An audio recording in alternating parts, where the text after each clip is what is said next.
Hi, this is Graham Jeacocke. I want to raise 2 points against the late Christopher Hitchens. And the first point is he's talking about, he says, a person believing in God doesn't make that person behave in a good manner. And he's absolutely right.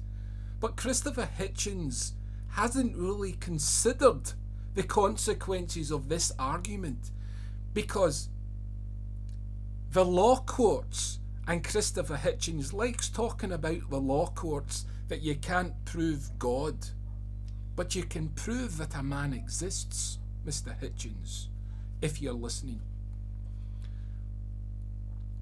You see, marriage, Christopher Hitchens was married.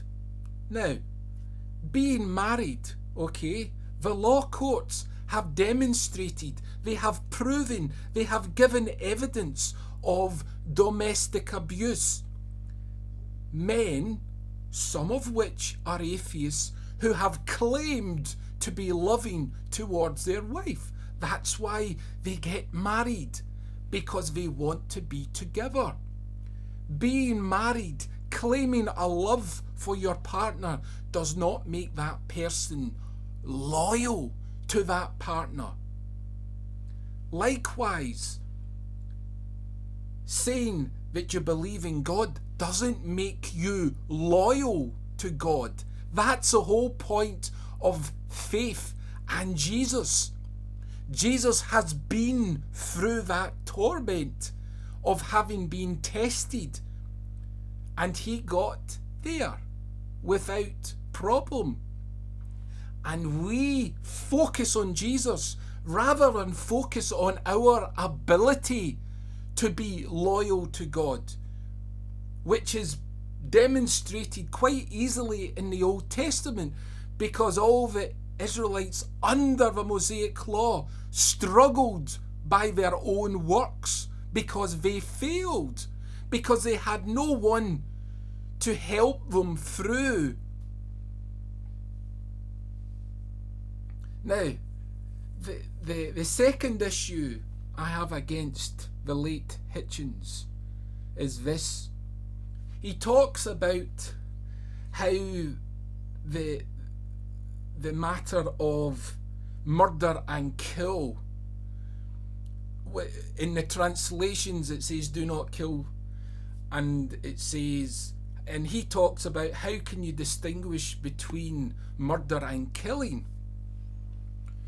Well, I don't know if I've understood this correctly, but let's imagine a fictional story, okay? Now, person A comes up to Christopher Hitchens with a gun and points it to his head. Now,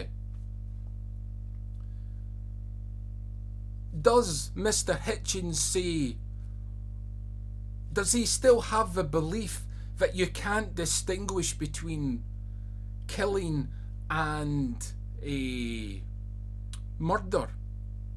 Because unknown to Christopher Hitchens, he doesn't know the level of assessment that person is holding the gun to. It might be valid, it might not. But let's suggest that the person holding a gun is a widow or an orphan. Now, Mr. Hitchens seems to think that going to hell for something you've not done is a terrible thing. But let me remind people that God said to care for the vulnerable people. And 3,000 years ago, the most vulnerable people in the Hebrew culture were widows and orphans.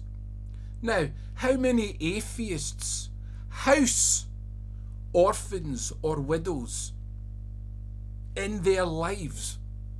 They go through their lives proudly presenting their CV, their education, their lifestyle, their cars, their circle of friends, their influence.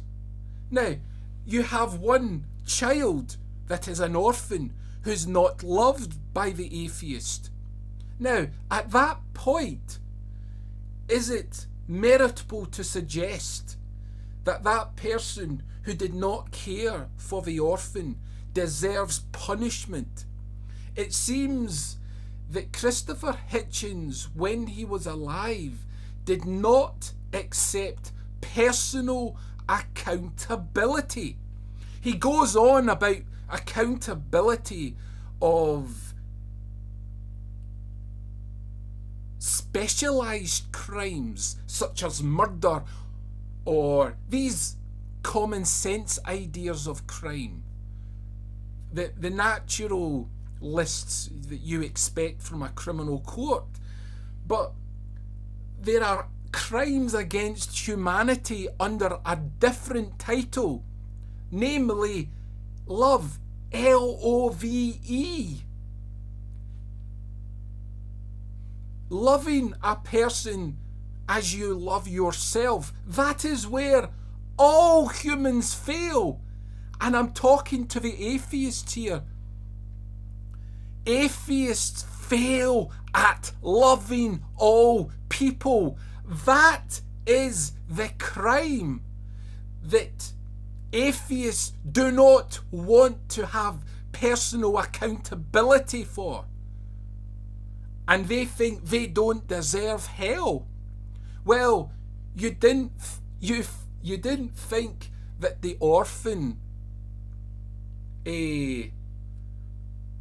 you allowed the orphan to experience hell while living on earth.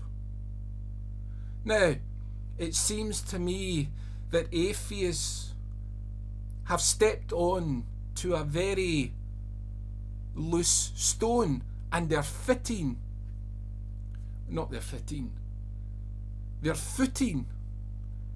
is clearly demonstrated. Be careful they do not fall into the deep, murky waters. Anyway, bye for now.